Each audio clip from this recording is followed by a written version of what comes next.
همه فکر میکنن که دلمه درست کردن خیلی سخته، ولی بیا من مرحله به مرحله خوشمزه ترین و راحت ترین دلمه دنیا رو بهت یاد میدم. تمام مواد رو اندازه‌شون رو تو کپشن براتون نوشتم. من لپه رو از شب قبل با یه خیار خیس میکنم و با همون خیار بجوشونید، چون این کار باعث میشه که نفخش رو بگیریم. بعدش پیاز داغ میکنیم. پیازمون که یکم تفت خورد و یکم سبک شد، گوشت رو بهش اضافه میکنیم. مواد گوشتی چه برای ماکارونی، چه کوفته، چه دلمه، با تمام مواد خوب تفت بدیم تا خامیش گرفته بشه. وقتی که گوشتمون قشنگ سرخ شد، بهش یکم نمک، زردچوبه و فلفل اضافه میکنیم. شاید باورتون نشه زردچوبه هم اضافه میکنیم، باید خوب تفتش بدید وگرنه مزه زردچوبه توی غذاتون بد میشه.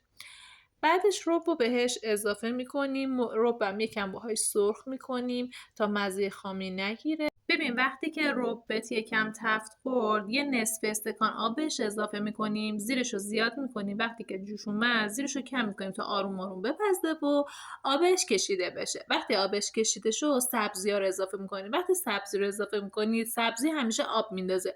با شعله کم تون باید همش بزنیم تا سبزیمون نسوزه و آبش تموم شه. وقتی که آب سبزی تموم شد، از روی حرارت میذاریم کنار. برنجمون هم مثل وقتایی که برنج آبکش میکنیم همون مراحل رو انجام میدیم، فقط یکم دونتر برش میداریم به خاطر اینکه توی دلمه و نره و خمیر نشه.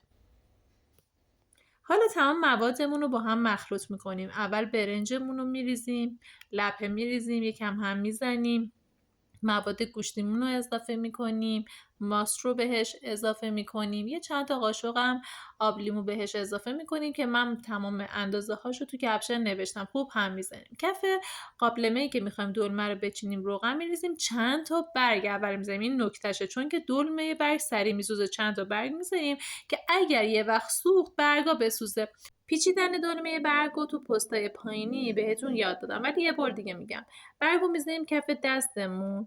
اون روی که زبره باید مواد رو روی زبرش بذاریم که لیز نخوره. بعد به کمک شستمون از بغلا قشنگ جمعش میکنیم، همین شکلی که دارید توی ویدیو میبینید.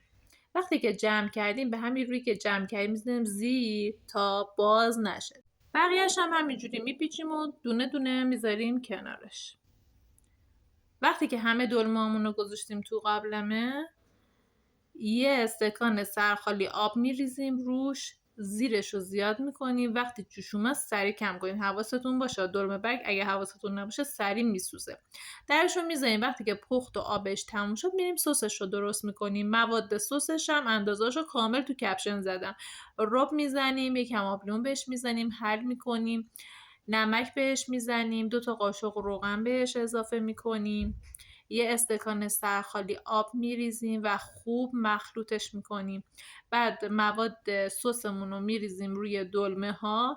اگه دوست داشته باشید میتونید یه چند تا آلوچه هم بهش اضافه کنید، میتونید هم اضافه نکنید. من همیشه اضافه کنم خوشمزه میشه. ولی راز خوشمزگی دلمه این هستش که یکم کره بندازید روش، خیلی نرم و خوشمزه میشه. خب حالا درشو میذاریم، زیرشو کم کم میکنیم تا قشنگ با اون سس بپزه و خوشمزه بشه. من بهارم، خوشحال میشم به پیجم سر بزنی و بقیه آموزش ها من ببینی.